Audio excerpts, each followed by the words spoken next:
नमस्कार साथियों, सार्थक पहल बदलाव हमसे में है। आप लोगों का एक बार पुनः स्वागत है। चलो बने अर्थशास्त्री। सार्थक पहल के तहत हम अर्थशास्त्र के विभिन्न अर्थव्यवस्थाओं को समझने का प्रयास कर रहे हैं। विभिन्न वीडियो के माध्यम से जो है हम अर्थव्यवस्था को, अर्थशास्त्र को, भारतीय अर्थव्यवस्था को समझने का प्रयास करेंगे। इससे पहले भी जो हमने उपयोगिता है, उपयोगिता हास नियम, उपभोक्ता की बचत आदि विभिन्न अवधारणाओं को समझने का प्रयास किया है। और आज जो हमारे विषय वस्तु है वो है मांग विश्लेषण। मांग विश्लेषण ये जो हमारा वीडियो है लगभग 40 से 50 मिनट का होगा। इसमें हम पढ़ेंगे मांग क्या है, मांग के प्रकार कौन कौन से हैं, मांग को प्रभावित करने वाले घटक कौन कौन से हैं, मांग का नियम क्या है, एंजेल वक्र क्या है, गिफिन का विरोधाभास, गिफिन पैराडॉक्स क्या है, ये सारी चीजें हम आज क्लियर करेंगे। तो इसलिए आप लोग इस वीडियो में अंत तक बने रहें और इस जो हमारा चैनल है इसको अधिक से अधिक लोगों तक पहुंचाने के लिए इसे लाइक, शेयर और सब्सक्राइब अवश्य करें। हमारा जो टॉपिक है वो है मांग विश्लेषण। मांग विश्लेषण, मांग विश्लेषण। सीधा सा प्रश्न है, मांग क्या है? मांग क्या है? डिमांड क्या है? डिमांड क्या है? डिमांड क्या है? हर व्यक्ति को इसकी जरूरत होती है कि डिमांड क्या है। जरूरी नहीं है कि जो अर्थशास्त्री है वही इसके बारे में जाने। डिमांड क्या है? तो एक सामान्य व्यक्ति के लिए इसका अर्थ अलग होता है। वो विभिन्न प्रकार की वस्तुओं को खरीदने को ही मांग समझ लेता है। लेकिन ये जो अर्थशास्त्री होता है वो इसकी व्याख्या कुछ अलग ढंग से करता है। अलग ढंग से कैसे? साधारण व्यक्ति क्या बोलता है? किसी भी वस्तु को प्राप्त करने की इच्छा मांग है। लेकिन एक अर्थशास्त्री के दृष्टिकोण से मांग का अर्थ उस मात्रा से है। मांग का अर्थ, मांग का अर्थ वस्तु की उस मात्रा से है जिसे उपभोक्ता किसी निश्चित समयावधि में निश्चित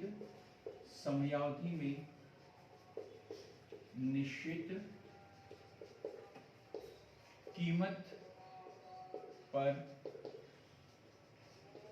खरीदने को तैयार रहता है या खरीदता है। तो देखो, मांग के लिए अपन ने 2-3 बातें पढ़ी।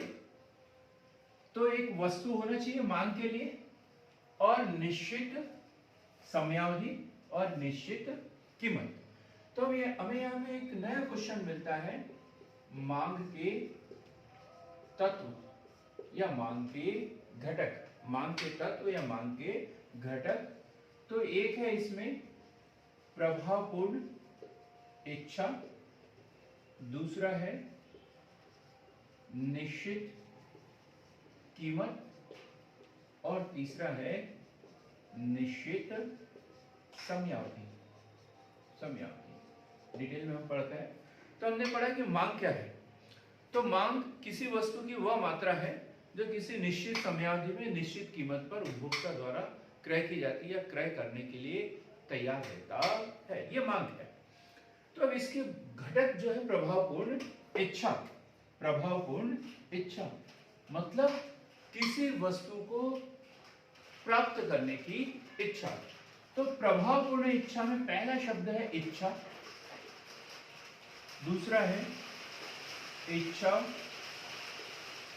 पूर्ति के साधन, इच्छा पूर्ति के साधन, और तीसरा है साधनों को खर्च करने की तत्परता। तो देखो, प्रभावपूर्ण इच्छा क्या है। तो हम जैसे अब मुझे हवाई जहाज चाहिए, ये मेरी इच्छा है। लेकिन वो प्रभावपूर्ण इच्छा नहीं है। क्यों नहीं है?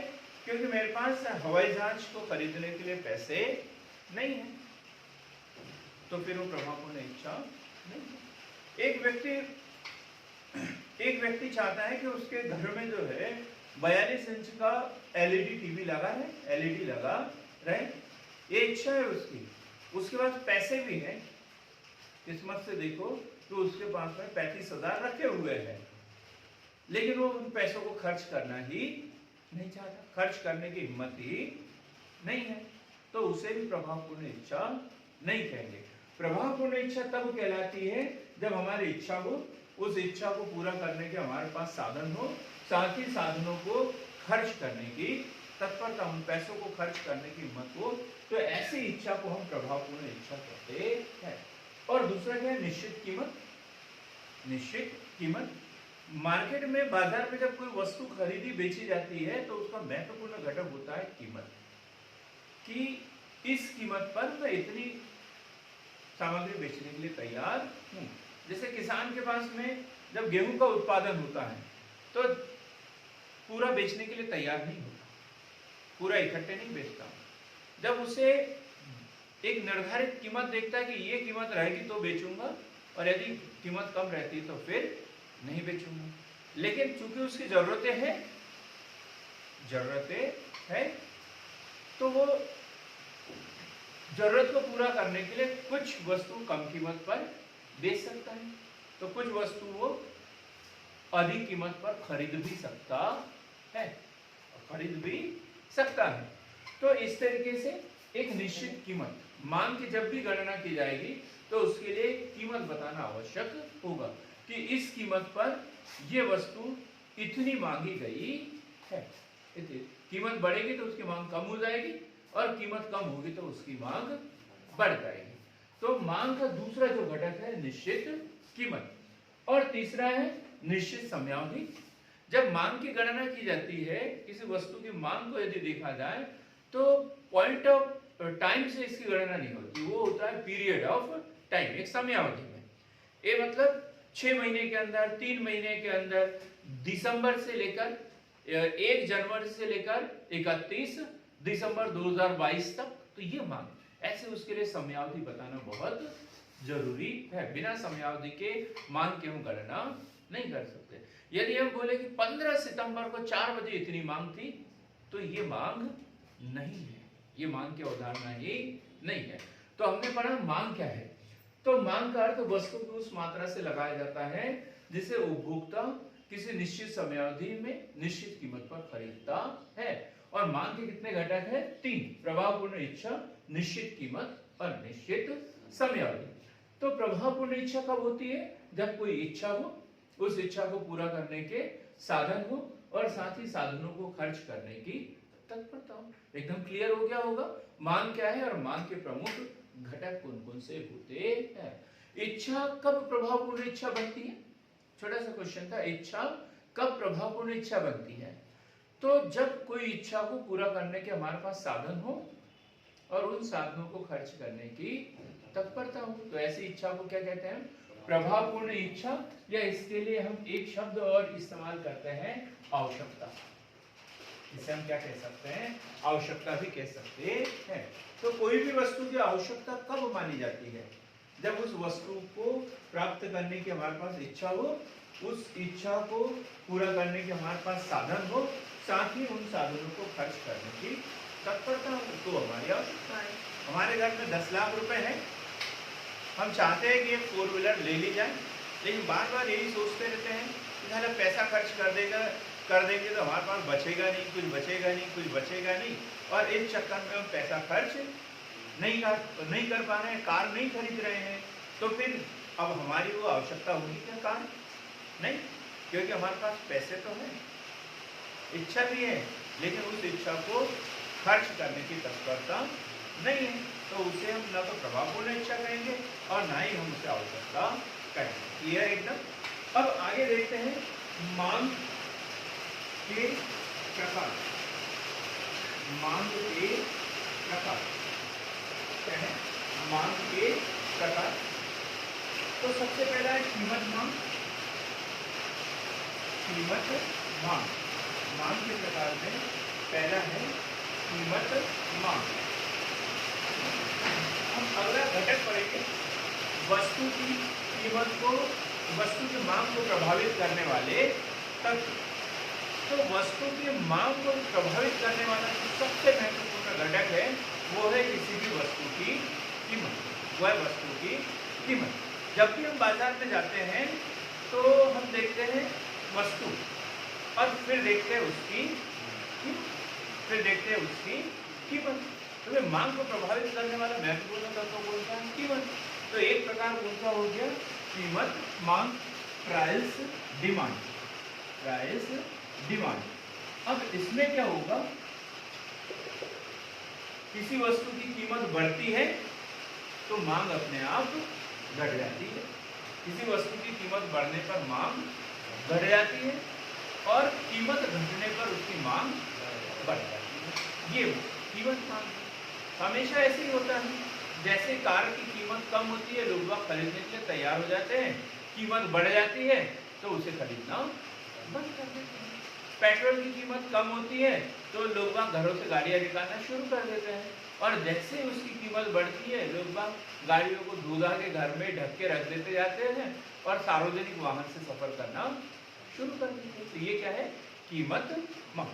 क्लियर हो गई? कीमत मांग। इसका एक वक्र बनता है कीमत मांग। हमेशा इसमें O, ये X और ये Y। तो यहाँ पे हमेशा दर्शाया जाएगा कीमत, किसी वस्तु की कीमत, और ये है वस्तु की मांग। याद रखिए, हमेशा जब भी मांग से संबंधित कोई भी वक्र बनाना हो, कर्व बनाना हो, तो हमें यही फॉर्मेट सबसे पहले बनाना है। नीचे हमेशा वस्तु की मात्रा होगी, मांगी गई मात्रा, और यहाँ पे हमेशा होगी कीमत या उपभोक्ता की आय। तो यहाँ देखो, तो जैसे जैसे कीमत बढ़ती है, मान के चलो ये कीमत 1, 2, 3, 4, 5, और ये 1, 2, 3, 4, 5। जब कीमत 1 रुपये होगी तब मांग कितनी होगी? 5 रुपये होगी। जब कीमत बढ़कर 2 रुपये हो जाएगी तो मांग घटकर कितनी हो जाएगी? 4। जब कीमत बढ़कर 3 हो जाएगी तो मांग घटकर 3, ये 4 हो जाएगी तो मांग घटकर 2, और 5 होगी तो मांग घटकर 1। तो इस तरीके से मांग वक्र जो होता है, जो हमेशा डीडी डिमांड वक्र जो होता है, हमेशा बाएं से दाएं नीचे की ओर घटता हुआ होता है। मांग वक्र जब भी बनेगा कैसा बनेगा? बाएं से दाएं नीचे की ओर गिरता हुआ होता है। जैसे जैसे कीमत बढ़ती जाएगी, मांगी हुई मात्रा जो है वो बढ़ती है। ये हो गया, ये हमारा कीमत मांग, प्राइस डिमांड। इसके बाद में आय मांग। आय मांग income demand, income demand, income demand. हम इसको इधर करता है इनकम डिमांड।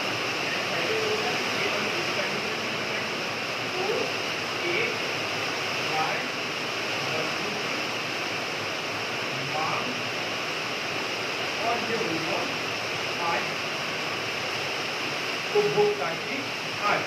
अब यही थोड़ा सा सोचने लायक प्रश्न है, हमने क्या देखा? जैसे जैसे वस्तु की कीमत बढ़ रही थी उसकी मांग घट रही थी, लेकिन अब कीमत में कोई परिवर्तन नहीं हो रहा है, ऐसी चीज है। क्या हुआ? हमारा पेमेंट बढ़ गया, पेमेंट बढ़ गया। तो जब पेमेंट बढ़ जाता है तब क्या होता है? वस्तुओं की मांग अपने आप बढ़ जाती है। अब जब हम डिटेल में पढ़ेंगे तब देखेंगे आय प्रभाव 2 तरीके से पड़ता है। 2 तरीके से। कैसे? एक सामान्य वस्तुओं पर, और दूसरा है सामान्य वस्तुओं पर, और दूसरा है निकृष्ट या निम्न वस्तुओं पर, निम्न वस्तुओं पर। अब मान के चलो कि यहाँ पर एक टपरा है जहाँ पर पोहा जलेबी मिल रहा है, ठीक है। जब हमारी इनकम कम थी तो जब भी हमारी कोई पार्टी होती थी तो वो कहाँ टपरे पे पोहा जले बिठाते थे। अब हमारी इनकम बढ़ गई तो अब हम टपरे पे पोहा जले बिठाने के लिए नहीं जाएंगे पार्टी करने के लिए, अब हम जाएंगे रामकृष्ण होटल में जाएंगे या रसोई में जाएंगे। तो जहाँ उत्कृष्ट वस्तुएं हैं, सामान्य वस्तुएं, उसकी मांग बढ़ जाती है आय बढ़ने के साथ साथ, और निकृष्ट वस्तुओं पर इसका प्रभाव कैसा होता है, हानिकारक होता है, तो उल्टा इफेक्ट होता है। हम इसे स्पष्ट करेंगे टाइम में जब गिफिन पैराडॉक्स पढ़ेंगे। अभी हम पढ़ रहे हैं सिर्फ आय प्रभाव सामान्य वस्तुओं का। तो सीधा सा है, जैसे जैसे उपभोक्ता की आय बढ़ते जाएगी वस्तुओं की मांग भी बढ़ते जाएगी। अब यहाँ उपभोक्ता की आय है ये 1, 10,000, 20,000, 30,000, 40,000 और ये 50,000। वस्तुओं की मांग है 1, 2, 3, 4 और ये 5। जब उपभोक्ता की आय 10,000 थी तो उसकी मांग भी क्या थी, कम थी। उपभोक्ता की आय थोड़ी सी बढ़ गई तो उसकी मांग भी बढ़ गई। फिर उपभोक्ता की और मांग आय बढ़ गई तो उसकी और मांग बढ़ गई, और आय बढ़ गई और मांग बढ़ गई, और आय बढ़ गई और मांग बढ़ गई। तो हमारा वक्र कैसे होगा, ये डीडी वक्र। ये जहाँ दाएं से बाएं नीचे की ओर गिरता हुआ था, ये बाएं से दाएं ऊपर की ओर उठता हुआ, ये ऊपर की ओर उठता हुआ होगा। क्योंकि जैसे जैसे आय बढ़ते जाती है वस्तुओं की मांग भी बढ़ते जाती है। क्लियर एकदम लग रहा होगा ना, पहली बार इकोनॉमिक्स पढ़ रहे हैं। अब हम देखेंगे तीसरा जो प्रकार होता है वो होती है आड़ी या तिरछी मांग। ये होगा क्रॉस डिमांड। ये क्वेश्चन पीएससी के मेंस में पूछा गया है, क्रॉस डिमांड क्या है, आड़ी या तिरछी मांग क्या है। तो देखो हम देखेंगे इसमें वस्तुएं तो हमने ये देखी, सामान्य वस्तुएं, निकृष्ट वस्तुएं। एक होती है अनिवार्य वस्तुएं, आरामदायक वस्तुएं और विलासिता की वस्तुएं। सामान्य वस्तुएं उत्कृष्ट वस्तुएं जिसके ऊपर आय प्रभाव धनात्मक होता है, निकृष्ट वस्तुएं जिनके ऊपर आय प्रभाव ऋणात्मक होता है। आवश्यक वस्तुएं वो वस्तुएं जो हमारे जीवित रहने के लिए अति आवश्यक है, जैसे नमक है ना, अति आवश्यक वस्तु है, ना तो इसका हम उपयोग कम कर सकते हैं और ना ही बहुत अधिक बढ़ा सकते हैं। भोजन ये अति आवश्यक वस्तु है, कपड़ा अति आवश्यक वस्तु है, तो आवश्यक वस्तु। दूसरा है आरामदायक वस्तु है, जैसे कार, मोटरसाइकिल, ये आरामदायक वस्तु है। कूलर ये आरामदायक वस्तु है। इन वस्तुओं के उपयोग से हमारी कार्य कुशलता में, कार्य क्षमता में वृद्धि होती है। ऐसी वस्तुओं को क्या कहेंगे, आरामदायक वस्तुएं कहते हैं। और कुछ वस्तुएं ऐसी होती है जो विलासिता की होती है, जिनकी हमें जरूरत बिल्कुल भी नहीं है। हो सकता है उनका अधिक उपयोग करना हमारे स्वास्थ्य के लिए हानिकारक भी हो जाए, लेकिन वो मान सम्मान इसका प्रतीक होता है, इसलिए उसका उपयोग हम करते हैं। तो विलासिता की वस्तुएं जैसे एसी, एयर कंडीशनर, तो ऐसी ढेर सारी वस्तुएं होती हैं जिनका उपयोग हमें नहीं करना चाहिए, लेकिन वो अमीर लोगों की वस्तु कहलाती है। जैसे महंगी शराब पीना, ये जरूरी है क्या हमारे लिए? बिल्कुल भी नहीं है। लेकिन भाई शराब 100 रुपए की बॉटल पियो तो बोले ये तो बड़ा तुच्छा आदमी है, निम्न कैटेगरी का। अब बोले कि मैं तो वो 10,000 की बॉटल है, फ्रांस से मंगाई है, तो बोले ऐसे शराब तो बहुत अच्छा, ऐसा भी हो जाता है। तो विलासिता की वस्तु है, ठीक। तो अब हम तीसरा वर्गीकरण पढ़ेंगे वस्तुओं का, और वो होती है क्रॉस डिमांड में पूरक वस्तुएं, और एक होती है प्रतिस्थापन, प्रतिस्थापन। अब पूरक वस्तुएं और प्रतिस्थापन वस्तुएं। पूरक वस्तुएं जैसे एक ही आवश्यकताओं को पूरा करने के लिए हमें एक के साथ दूसरी वस्तु की भी आवश्यकता पड़ती है। जैसे चाय बनाना है, हमारे पास सिर्फ दूध है, काम चलेगा क्या? नहीं। चाय बनाने के लिए हमें शक्कर चाहिए, चाय पत्ती चाहिए, अदरक चाहिए, लहसुन मिर्च नहीं चाहिए। तो क्या क्या चाहिए हमें? चाय पत्ती, अदरक, दूध शक्कर, इलायची, ये सारी चीजें हमें चाय बनाने के लिए चाहिए। तो ये पूरक वस्तु है। ये क्या है? पूरक वस्तु है। जैसे कार और पेट्रोल, कार और पेट्रोल, भाई सिर्फ हमने कार खरीद ली, पेट्रोल नहीं खरीदा तो हम कहीं धक्का तो नहीं लगा सकते उसको। या हमारे पास में सिर्फ पेट्रोल का टैंक है, कार नहीं है, तो उसको पी के तो नहीं दौड़ सकते। तो भाई दोनों चीजें साथ में होगी तो ही काम चलेगा। तो ऐसी वस्तुओं को क्या कहेंगे हम? पूरक वस्तु। क्लियर एकदम? पूरक वस्तु। फिर प्रतिस्थापन वस्तु, प्रतिस्थापन, सब्स्टिट्यूट या प्रतियोगी वस्तु, ये कहते हैं प्रतियोगी। ये नहीं ये ले लो, ये नहीं ये। जब हमारे पास ऑप्शन होता है, जैसे चाय या कॉफी, यानी चाय की कीमत बहुत ज्यादा बढ़ने लग जाए तो हम लोग अपने आप चाय की मांग कम कर देते हैं और कॉफी पीना शुरू कर देते हैं।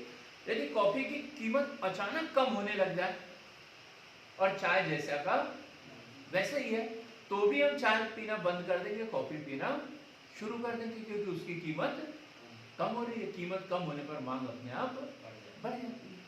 तो इस तरीके की जो वस्तुएं होती है उसे कहते हैं हम प्रतिस्थापन वस्तुएं।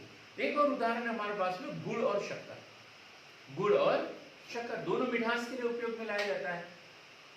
शक्कर भी 40 रुपए किलो, गुड़ भी 40 रुपए किलो। हम शक्कर इस्तेमाल करते हैं, शक्कर इसका इस्तेमाल करते हैं। लेकिन यदि गुड़ 15 रुपए किलो हो जाए तो हर आदमी जो है गुड़ खरीदना शुरू कर देगा। बोलेगा चाय, गुड़ की चाय पियो, उससे कभी बीमार नहीं होते, डाइजेशन एकदम सही हो जाता है। कुछ ना कुछ कारण बताएगा, लेकिन वो दिन भर में एक आध बार चाय गुड़ की पिएगा भी और दूसरों को पिलाएगा भी, क्योंकि उसकी कीमत बहुत अधिक कम हो गई है। बात एकदम समझ में आई ना? तो ऐसी वस्तुओं को कहेंगे हम प्रतिस्थापन वस्तु। तो इस आधार पर जो वस्तु की मांग परिवर्तन होती है उसे कहते हैं आड़ी या तिरछी मांग। मतलब संबंधित वस्तुओं की कीमतें, संबंधित वस्तुओं की कीमतें यहां लिख लेते हैं हम। संबंधित वस्तुओं की कीमतों में परिवर्तन से वस्तु की मांग पर पड़ने वाला प्रभाव क्या कहलाएगा? आड़ी या तिरछी मांग, क्रॉस डिमांड। और इसमें जो पूरक वस्तुएं होती है, पूरक वस्तुएं, अब देखो ये पूरक वस्तु के लिए हम मांग वक्र बना रहे हैं। ये O होगा, ये X होगा और ये Y, O X Y, और ये होगी वस्तु और ये होगी उसकी पूरक वस्तु। ठीक, मैंने पहले भी बताया कि यहाँ पे मुख्य वस्तु आएगी, वस्तु की मांग। ठीक है, मुख्य वस्तु की मांग, और यहाँ क्या आएगा? पूरक वस्तु की कीमत।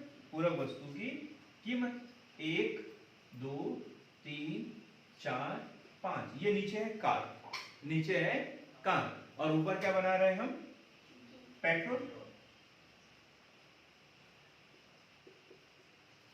पूरक वस्तु क्या है? जैसे कार की कीमत कम होती है तो पेट्रोल की मांग ज्यादा हो जाएगी, क्योंकि जो कार खरीदेंगे लोग तो पेट्रोल भी खरीदेंगे। ठीक, और उसी प्रकार यदि पेट्रोल की कीमत बढ़ जाती है, पेट्रोल की कीमत बढ़ जाती है तो कार की मांग अपने आप ही कम हो जाती है। तो इसका मांग वक्र कैसा बनेगा? सेम, ये बाएं से दाएं नीचे की ओर गिरता हुआ। कैसा बनेगा? बाएं से दाएं नीचे की ओर गिरता हुआ। यदि पूरक वस्तु की कीमत बढ़ती है तो मुख्य वस्तु की मांग अपने आप ही कम हो जाएगी, क्योंकि भाई इसके साथ में इसके ऊपर सीधा। अब प्रतिस्थापन वस्तुओं के ऊपर देखते हैं क्या प्रभाव पड़ता है। ये O X और ये Y, ये है वस्तु की मांग, वस्तु की मांग, मतलब ये क्या है हमारी चाय, ठीक। और ये पूरक वस्तु की कीमत, पूरक वस्तु की कीमत मतलब क्या है, ये कॉफी, ये क्या है कॉफी, ये भी 1 2 3 4 5, 1 2 3 4 5। अब क्या हुआ, कॉफी की कीमत पहले 1 रुपए थी, तो इसकी मांग जो थी वो नहीं, उसकी मांग मान के चलो कि अंदाजे से दो थी। कॉफी की कीमत जब 1 रुपए थी तब मांग चाय की 2 थी।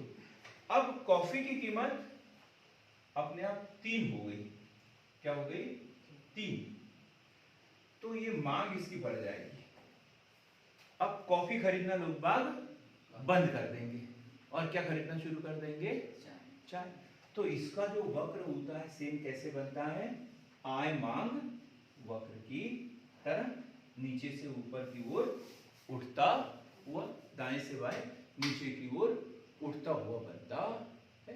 क्लियर हो गया ना एकदम। ये मतलब पूरक वस्तु के लिए मांग वक्र जो होता है कीमत प्रभाव की भांति व्यवहार करता है, और प्रतिस्थापन वस्तु के लिए मांग वक्र जो होता है वो आय प्रभाव की भांति कार्य करता है। क्लियर एकदम। तो ये 3 प्रकार के प्रभाव हमने पढ़े, कीमत प्रभाव, आय प्रभाव, आड़ी या तिरछी मांग। कीमत मांग, आय मांग, आड़ी या तिरछी मांग। वस्तुओं का वर्गीकरण हमने पढ़ लिया आज। वस्तुएं, एक वर्गीकरण किस आधार पर पढ़ा, आय प्रभाव के आधार पर, सामान्य और हीन वस्तुएं।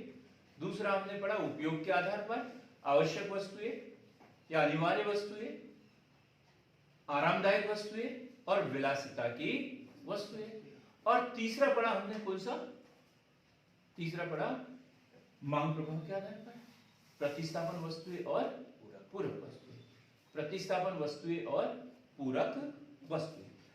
अब हम अगला क्वेश्चन तैयार करेंगे, आप चाहें तो इसका स्क्रीनशॉट ले सकते हैं।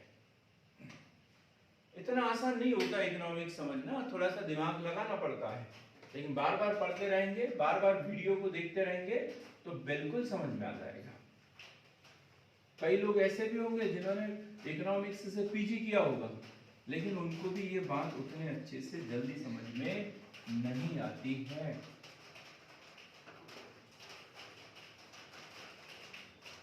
अब हम पढ़ेंगे मांग को प्रभावित करने वाले घटक या कारक। मांग को प्रभावित करने वाले घटक या कारक।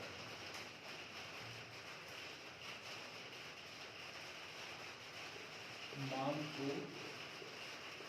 प्रभावित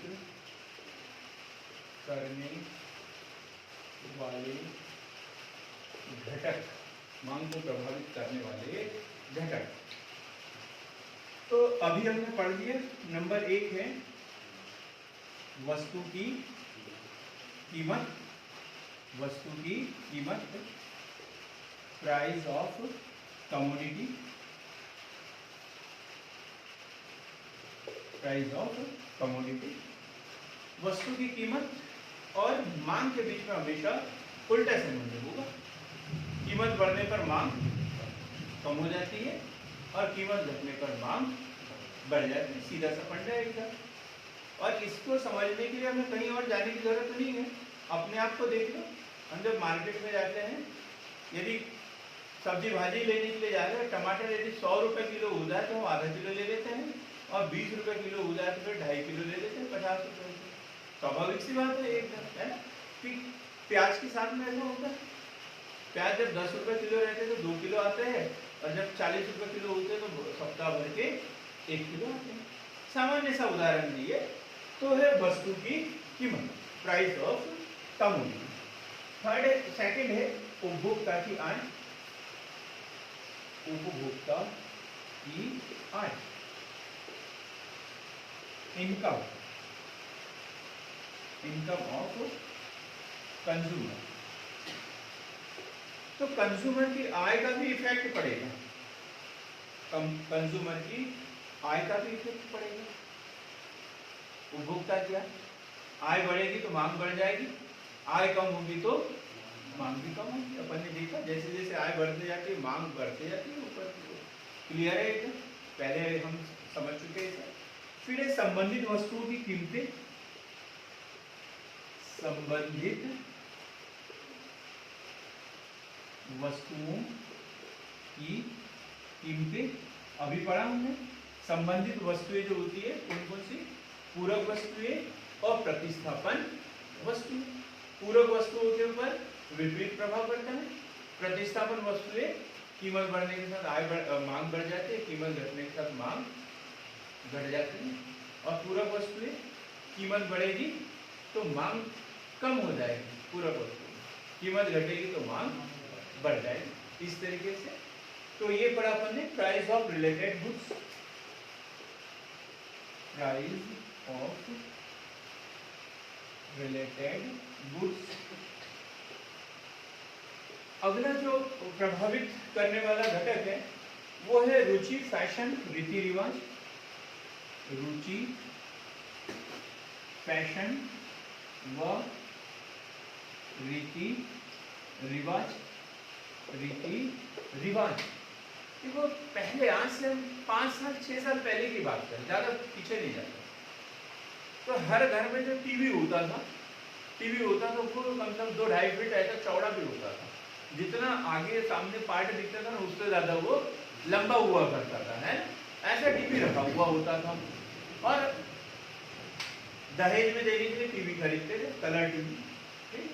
लेकिन अब क्या होता है? अब HD, फुल HD 1080 मेगापिक्सल। तो इस तरीके से अब देखो रुचि में परिवर्तन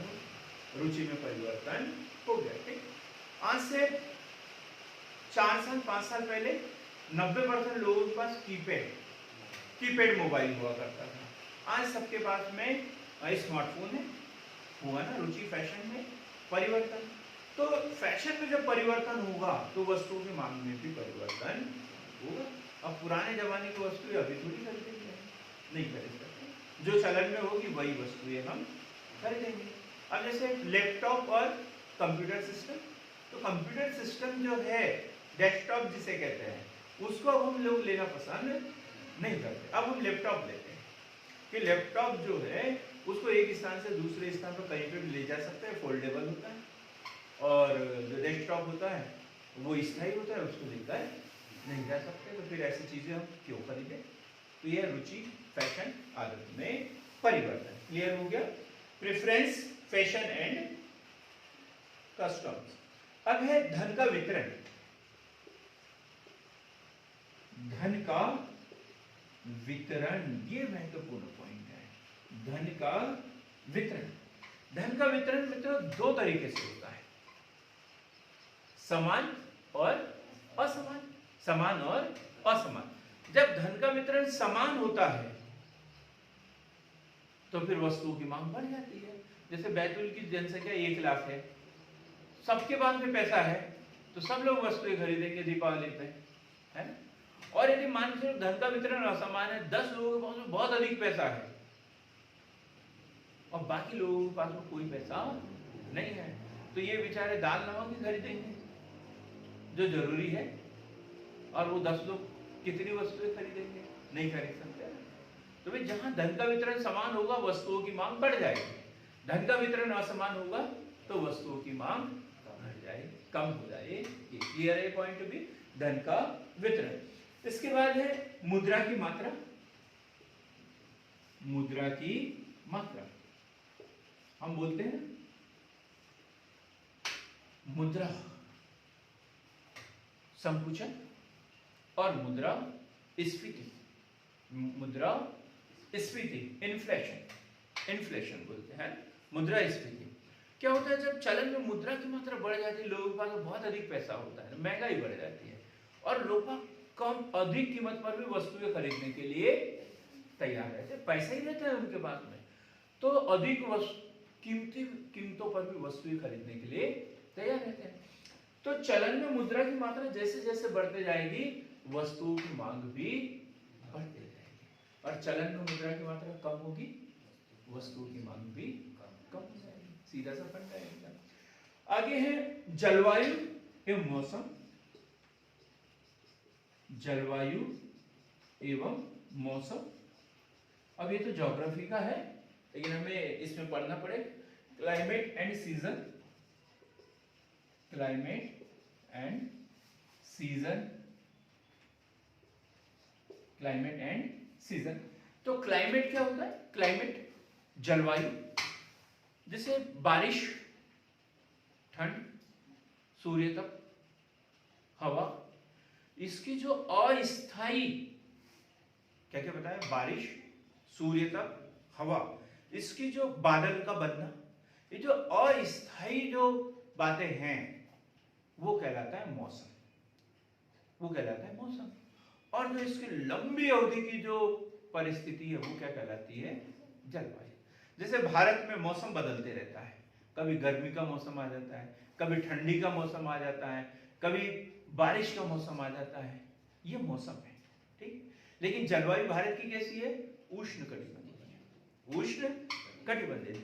चाहे ठंड का समय हो, गर्मी का हो, बारिश का हो, सूर्य हमारे यहाँ 8 बजे से, सुबह 8 बजे से शाम के 5 बजे तक तो चमकता चमकता ही है।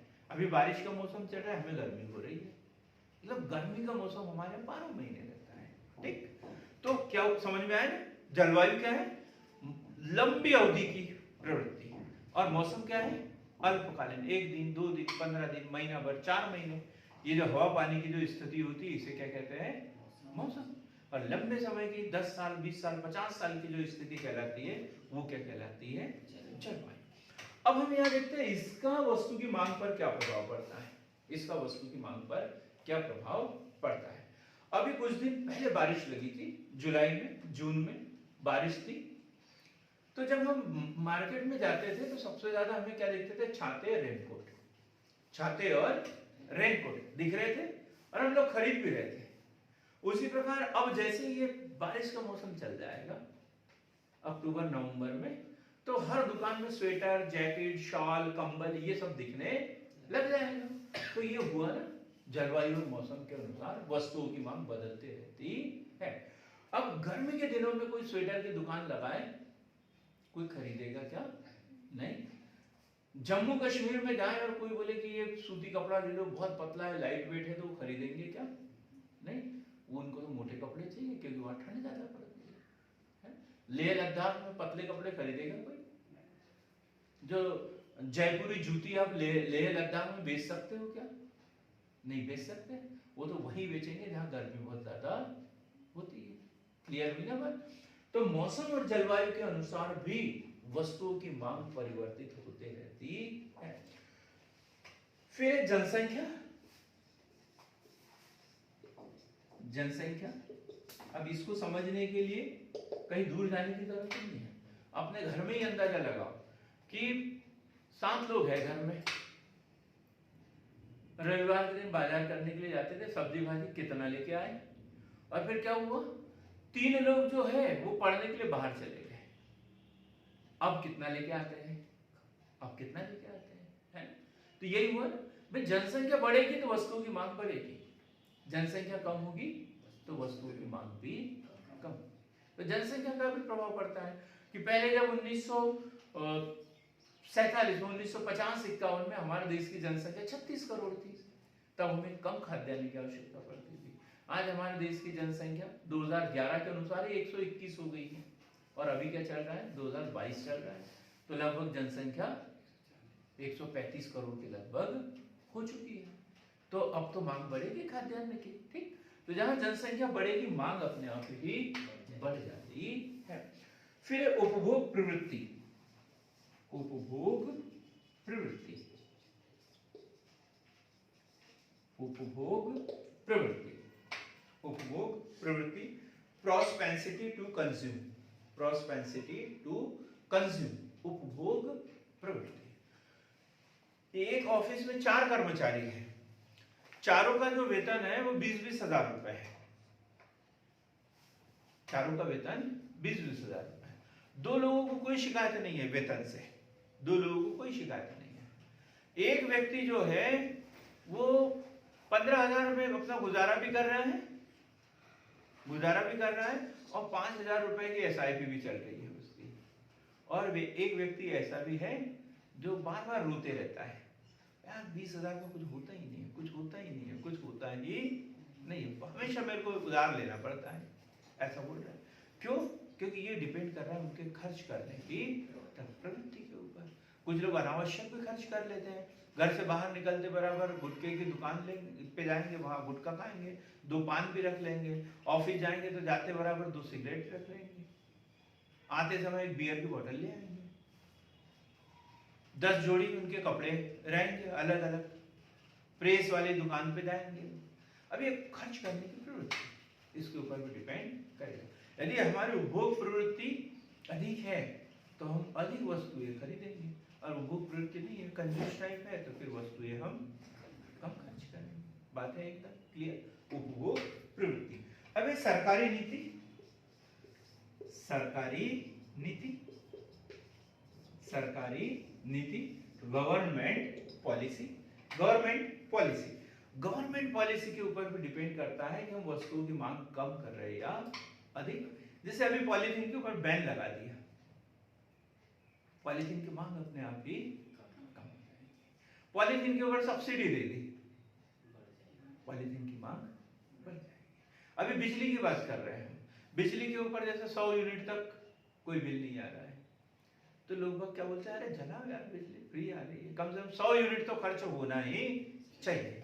और यदि बोला कि 100 यूनिट के ऊपर 20 रुपए यूनिट लगेगा, उसके ऊपर 30 रुपए यूनिट, 200 तक, और 200 से 300 तक 40 रुपए यूनिट, तो फिर आदमी जो है आधा घंटा कैलकुलेशन करते रहेगा कि हमारे यहाँ कितने बल्ब है, कितने पंखे हैं, कितना यूनिट खर्च हो रहा है, कितने बजे से कितने बजे तक जलाना है, बार बार हिसाब किताब रखना शुरू कर देंगे।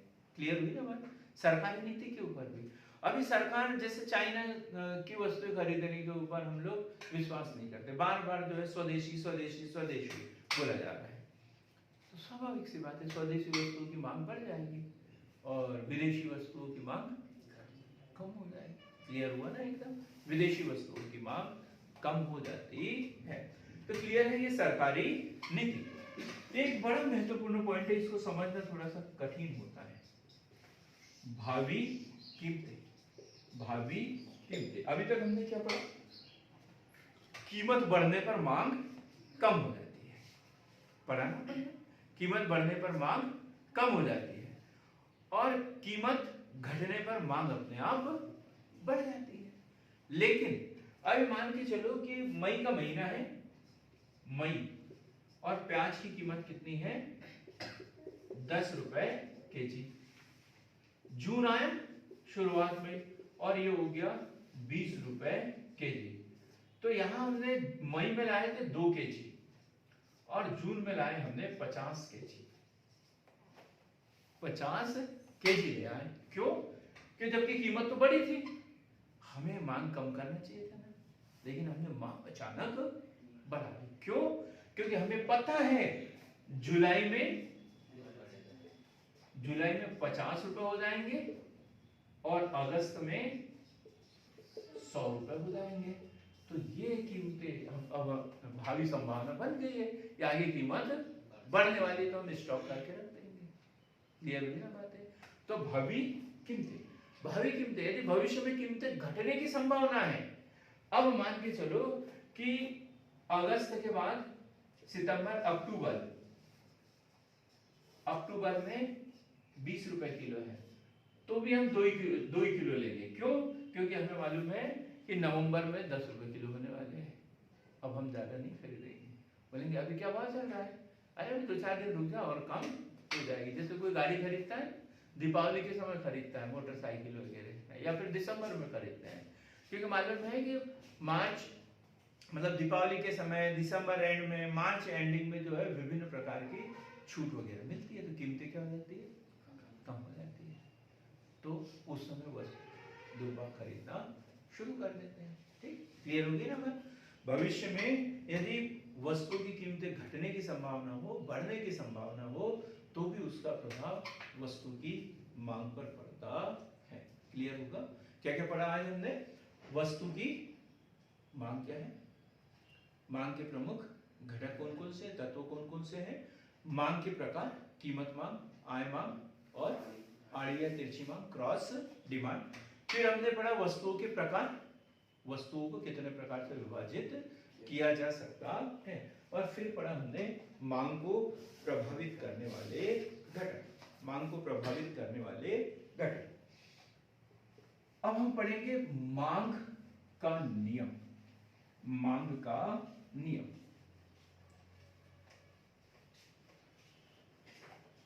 मांग का नियम जो है, वस्तु की कीमत और उसकी मांगी जाने वाली मात्रा, वस्तु की कीमत और उसकी मांगी जाने वाली मात्रा के बीच में संबंध को व्यक्त करता है। क्या पढ़ रहे हैं हम? मांग का नियम।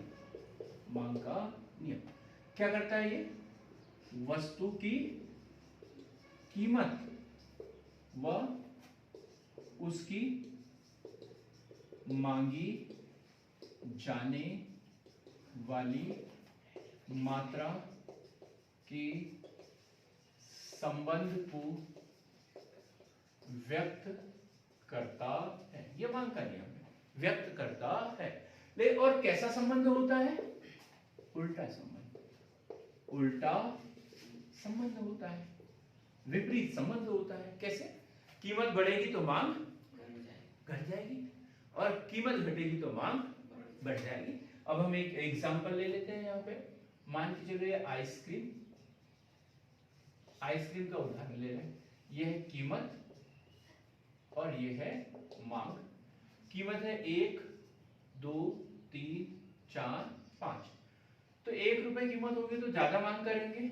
जैसे जैसे कीमत बढ़ना शुरू होगी, मांग जो है वो कम करना शुरू कर देंगे, मांग अपने आप कम हो जाती है। अब इसी को हम किसी वक्र के रूप में दर्शाते हैं। तो हमने अभी पढ़ा ये O x अक्ष और ये y। यहाँ पर क्या? वस्तु की मांग। यहाँ क्या दर्शाते हैं? कभी भी वस्तु की मांग। और यहाँ क्या दर्शाते हैं? वस्तु की कीमत। यहाँ हमेशा वस्तु की कीमत। तो वस्तु की कीमत 1 रुपए प्रति इकाई, फिर 2 रुपए प्रति इकाई, फिर 3 रुपए प्रति इकाई, 4 रुपए और ये 5 रुपए। मांग भी है इकाइयों में 1, 2, 3, 4 और ये 5। जब वस्तु की कीमत 1 रुपए है तब मांगी जाने वाली मात्रा कितनी है? 5 रुपए।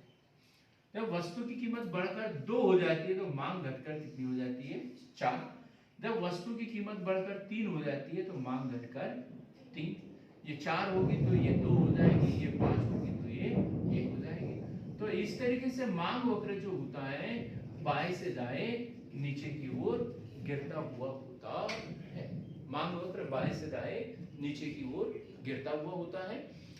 वस्तु की कीमत और उसकी मांगी जाने वाली मात्रा के बीच में संबंध को बताता है और दोनों के बीच में उल्टा संबंध होता है।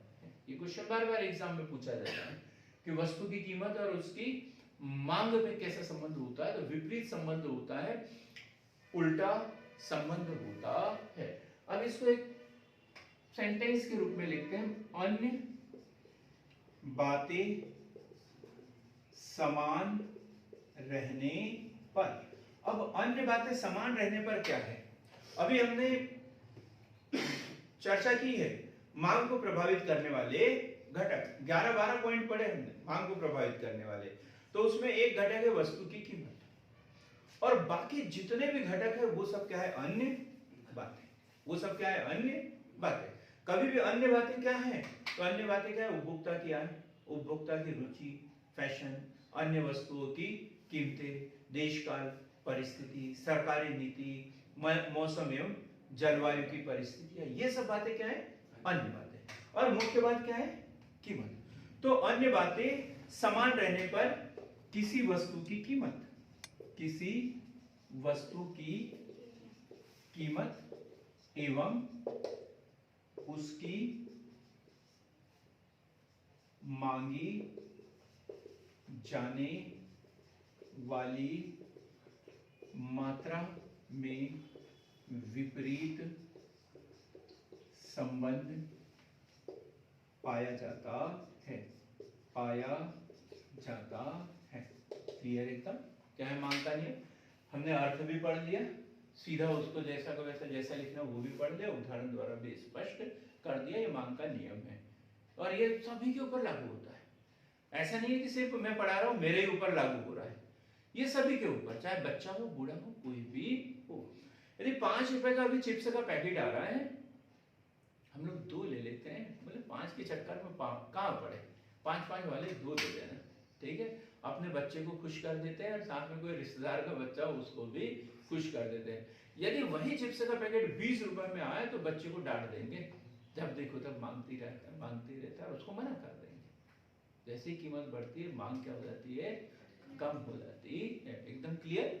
अब है मान्यता है क्या है, मांग के नियम की मान्यता। ये क्वेश्चन अक्सर पूछा जाता है बीए एमए वाले जो एग्जाम होते हैं उसमें, तो ये डेफिनेट पूछा ही जाता है। तो नंबर 1, उपभोक्ता की आय स्थिर रहती है। उपभोक्ता की आय स्थिर रहती है। तो जब हम सिर्फ मांग के नियम का प्रभाव देखना चाहते हैं तो हम ये मान के चलेंगे कि उपभोक्ता की आय स्थिर है, उसमें कोई परिवर्तन नहीं हो रहा। यदि उपभोक्ता की आय में परिवर्तन हो जाए तो वस्तु की कीमत बढ़ने पर भी वो ज्यादा वस्तुएं खरीदने को तैयार हो जाएगा। तो फिर मांग का नियम लागू हो रहा क्या वहां पे? नहीं। तो मांग का नियम लागू होने के लिए क्या मान के चलते हैं कि उपभोक्ता की आय स्थिर रहती है। संबंधित वस्तुओं की कीमतें स्थिर रहती है।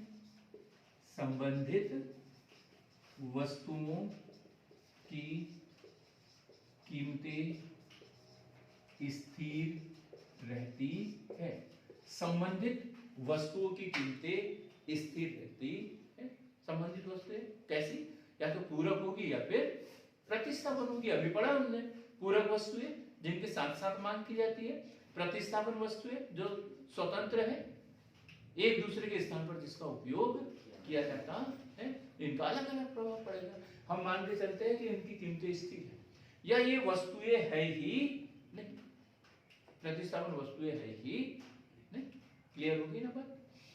फिर उपभोक्ताओं की आय रुचि फैशन में कोई परिवर्तन नहीं होता।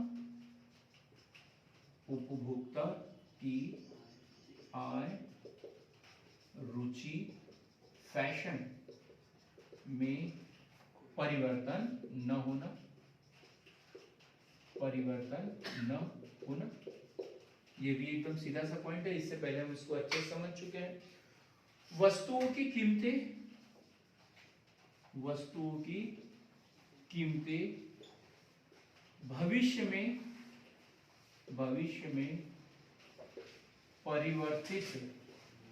परिवर्तित न होने की संभावना, न होने की, परिवर्तित न होने की संभावना। ये भी मान के चलते कि भविष्य में जो वस्तु की कीमत है वो परिवर्तित नहीं। यदि परिवर्तित हो जाए तो फिर मांग का नियम लागू नहीं होता, फिर तो कीमत बढ़ने पर भी मांग बढ़ जाती है और कीमत घटने पर मांग और घट जाती है। क्लियर एकदम। फिर वस्तु का प्रतिष्ठा सूचक न होना, वस्तु का प्रतिष्ठा सूचक न होना, वस्तु का प्रतिष्ठा सूचक न होना। वे जो प्रतिष्ठा सूचक वस्तुएं होती है ना, जब उसकी कीमत बढ़ती है तो ही खरीदते हैं, जब उसकी कीमत कम हो जाती है तो उसको खरीदना लोग बात बंद कर देते हैं। क्यों? क्योंकि वो आम वस्तु हो गई, सामान्य। जैसे अभी वो कौन सी कार आई थी यार, नैनो, टाटा नैनो एक कार आई थी, ठीक है, सस्ती थी, 4 लोग उसमें आसानी से बैठ सकते थे, हैंडल करने में भी आसान, स्कूटर जैसे कहीं से भी उसको घुमा सकते हैं। लेकिन वो कार लोगों ने इसलिए नहीं खरीदी क्योंकि उसकी कीमत बहुत कम थी। लोगों को ऐसा लग रहा था, इंसल्ट लग रही थी, यार मैं ऐसी वस्तु खरीदूंगा, ऐसी गाड़ी से जाऊंगा तो लोग क्या सोचेंगे मेरे बारे में, इसलिए उसको लोगों ने खरीदना बंद कर दिया। अभी हम लोग कपड़े पहनते हैं तो 100 रुपए में भी कपड़ा मिल सकता है, 100 रुपए में भी कपड़ा मिल सकता है, लेकिन हम लोग बोलते हैं थोड़ा ब्रांडेड देना, इस रेंज का चाहिए मुझे, कम से कम 1000-1500 का, 1200 रुपए का, 2000 रुपए का तो चाहिए, इससे कम वाला मैं नहीं ले पाऊंगा यार, जबकि कम में भी तो मिल रहा है, लेकिन हम नहीं। और यदि वही कीमत, वही वस्तु रहे और उसकी कीमत 300 रुपए में बिकने लग जाए तो उसे खरीदना बंद करते हैं। बोलेंगे ये तो सामान्य लोगों की बात है, इसको तो कोई भी खरीदते रहेगा, हम इसको नहीं खरीदेंगे। तो प्रतिष्ठा सूचक जो वस्तुएं होती है जब उसकी कीमत बढ़ती है तो ही लोग बाग खरीदते हैं। और मार्शल महोदय ने बड़ा अच्छा एक उदाहरण दिया था, हीरा पानी विवाद। हीरा पानी विवाद, जैसे हीरा प्रतिष्ठा सूचक वस्तु है, उसकी उपयोगिता हमारे लिए कुछ नहीं है, लेकिन फिर भी उसकी कीमत ज्यादा है। यदि हीरे की कीमत कम हो जाए ना, लोग बाग खरीदना बंद कर देंगे। तो पत्थर ही तो है यार, पत्थर ही तो है, उसका क्या करेंगे, पत्थर ही तो है, अभी उसकी कीमत बहुत ज्यादा है। क्लियर हो गई ना बात? प्रतिष्ठा सूचक न होना। अब एक लास्ट क्वेश्चन हम समझते हैं, मांग का नियम लागू होने के कारण। मांग का नियम लागू होने के कारण, कि मांग का नियम क्यों लागू होता है। तो इसमें तो है इफेक्ट, सीमांत उपयोगिता हास नियम का लागू होना। पहला कारण क्या है, सीमांत उपयोगिता हास नियम का लागू होना। जिसको ये सीमांत उपयोगिता नहीं मालूम वो हमारा पिछला वीडियो देख लेंगे तो पूरा क्लियर हो जाएगा सीमांत उपयोगिता क्या है। क्या है कि हम जब एक ही वस्तु की एक से अधिक इकाइयों का उपयोग करते जाते हैं तो उससे प्राप्त होने वाली उपयोगिता क्रमशः घटती जाती है। इसे गोसेन का प्रथम नियम भी कहते हैं। जैसे मान चलो कि शुरुआत में हमारी आवश्यकता बहुत तीव्रता लिए हुए होती है। हम सुबह से निकले थे 10 बजे से, 10 बजे से निकले हुए थे और शाम को 7:30 बजे घर पहुंचे और वहां से हाथ मुंह धो के फ्रेश होके चले गए खाना खाने के लिए। जो होगी उस समय उपयोगिता मिलेगी। क्यों? क्योंकि तब हमारी जो है आवश्यकता जो है बहुत अधिक तीव्रता हुए थी। यदि वो बोलता 50 रुपए की एक रोटी है, अरे तो बाद में बताना कितने की है। जब हमारा पेट भरने लग जाए फिर है वहां तो 10 रुपए में मिलती है, होगा ना ऐसा? बोले अभी तक कितना हुआ बता, अभी तक कितने रुपए हुए बता, ये ले और मुझे जाने दे। क्योंकि अब हमारी जो इच्छा की तीव्रता है वो थोड़ी क्या हो गई, कम हो गई। कम हो गई तो हमें उपयोगिता भी कम मिलेगी। क्लियर हो गया? तो ये है उपयोगिता हास नियम या गोसेन का प्रथम नियम। और ये नियम लागू होने के कारण ही मांग का नियम लागू होता है। दूसरा पॉइंट है इसमें, कीमत परिवर्तन के फलस्वरूप उत्पन्न प्रतिस्थापन प्रभाव। कीमत परिवर्तन के फलस्वरूप उत्पन्न प्रतिस्थापन प्रभाव। प्रतिस्थापन प्रभाव क्या होता है? प्रतिस्थापन वस्तु जिनका एक दूसरे के स्थान पर उपयोग किया जाता है, जैसे चाय और कॉफी। चाय की कीमत कम होते जा रही है तो जो कॉफी के जो ग्राहक थे वो सब काय के इधर आ रहे हैं, चाय के इधर आना शुरू हो जाते हैं। लेकिन कितनी एक लिमिट होती है किसी भी चीज की। कुछ लोग ऐसे होंगे जो एक बार तो चाय पिए, एक बार तो चाय पिएंगे ही। अब धीरे धीरे अब वो थोड़ा सा कम